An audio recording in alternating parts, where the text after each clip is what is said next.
বঙ্গোপসাগরের মাঝখান দিয়ে যখন জাল পাতা হয় আর আমরা যখন হেঁটে যাই, বিষয়টা হচ্ছে আমি এখন বর্তমানে হাঁটতেছি আমাদের লোকাল বঙ্গোপসাগর দিয়ে।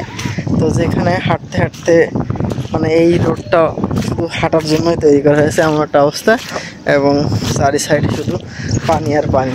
সেই পানি দেখানোর জন্যই আপনাদেরকে আমাদের বঙ্গোপসাগরে নিয়ে এসেছি।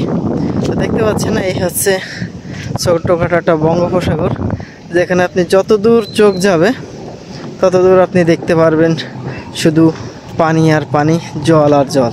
ঠিক আছে, তো আমি সামনে থেকে আপনাদেরকে একটু দেখাই, তাহলে ভালো বুঝতে পারবেন বিষয়টা। তো এখানে দেখতে পাচ্ছেন আমাদের বাড়ির সাইডে যে পুকুর, এটা হচ্ছে পুকুর, আর এই হচ্ছে পুরো মাঠ।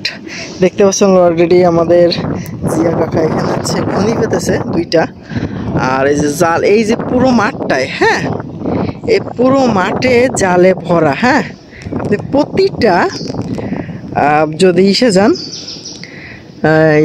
হেঁটে হেঁটে যাবেন এইভাবে, যে এখানে এই সাইডে যেগুলো আছে ওই সাইডে দেখতে পাচ্ছেন লোকজন মাছ ধরতেছে। হ্যাঁ, এই যে দেখতে পাচ্ছেন। তো আপনি যদি এখানে যান তাহলে সব জাল আর জাল, পায়ে শুধু জাল পাতবে আপনাদের। হ্যাঁ, ওই যে আছে আপনার এদিকে আছে ভাটার আগ পর্যন্ত যে পানি সাদা দেখা যাচ্ছে।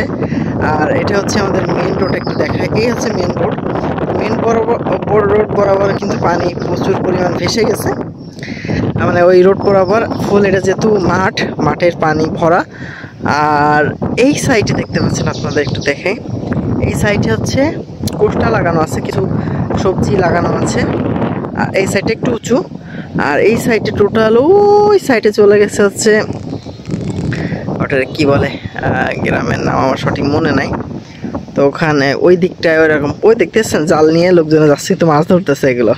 হ্যাঁ, এরকম অ্যাভেলেবেল মাছ ধরতেছে। আর এই যে দেখতে পাচ্ছেন ওখানে ওইটা আছে আপা কোয়ালিটির করে রাখছে, ওই জায়গাটায়ও মাছ মারে লোকজনে, আবার মাছ চাষও করে আনসিজনে। এখন অবশ্য করে না, এই সময় করা মানেই ভেসে যাবে, এই সময় করে না, অটোমেটিক্যালি মাছ আসে বিশেষ বিলের তলায়।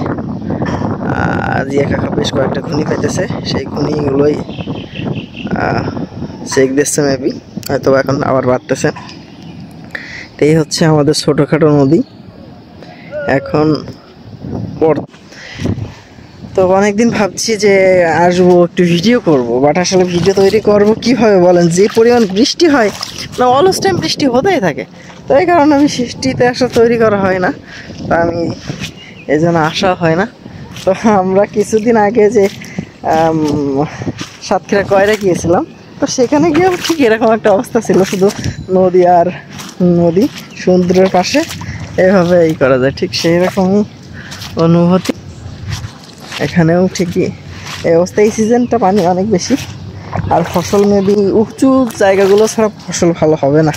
নিচু এলাকায় ওই নিচু যে ভুঁইগুলো আছে বা জমিগুলো আছে, ওগুলোই ওই যে খিরকুনি যেগুলো বলে, পোলা চাল, এইগুলোই হয়তো বা লাগাইতে হবে, কারণ ওইগুলোই ছাড়াই রাখলে কিছু হয়, তাছাড়া হবে না। তো ঠিক আছে, সবাই ভালো থাকেন, bye bye, tata, take care, like comment share করবেন, আল্লাহ হাফেজ।